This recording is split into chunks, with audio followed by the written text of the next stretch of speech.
Bumaba ang porsyento ng mga kabataang nabibilang sa stunting level ayon sa National Nutrition Council sa Central Visayas. Pero ayon sa NNC, kailangan pang mas paigtingin ang laban sa malnutrisyon katuwang ang mga LGU. Yan ang ulat ni Nina Oliverio ng PTV Cebu. Nagtipon-tipon ang mga health worker at nutrition advocate sa Cebu sa paglunsad ng pagdiriwang ng Nutrition Month na pinangunahan ng National Nutrition Council o NNC sa Central Visayas.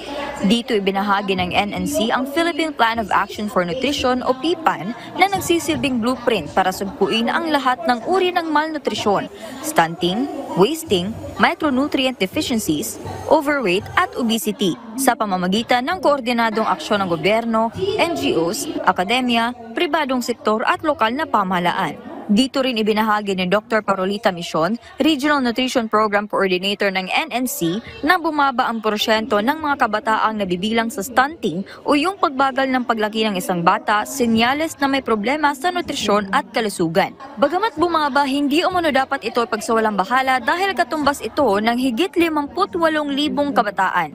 We are now in the period of we are about to have a review of our midterm review of our Philippine Plan of Action for Nutrition, and we are aiming to reduce further our prevalence of all indicators, both stunting, wasting, and underweight and overweight. Dagdag ni Dr. Mission, pinakamalaking hamon ang overweight at obesity sa rehiyon. Actually, we are working with the food industry partner as member of the Scaling Up Nutrition Movement so that they can reformulate. Hopefully, they will listen to us and reformulate their products.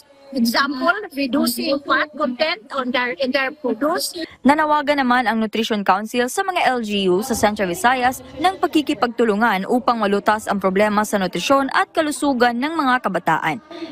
What we are encouraging our local government units is to create an enabling environment for malnutrition reduction. Example of which is the passage of policies.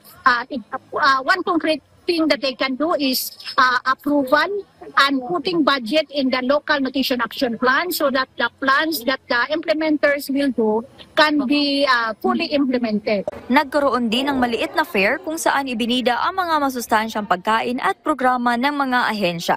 Isang pledge of commitment din ang isinagawa ng NNC, kaagapay ang iba't ibang ahensya ng gobyerno sa pagsulong ng mabuting kalusugan sa bansa. Mula sa PTV Cebu, Nina Oliverio, para sa Pambansang TV sa Bagong Pilipinas.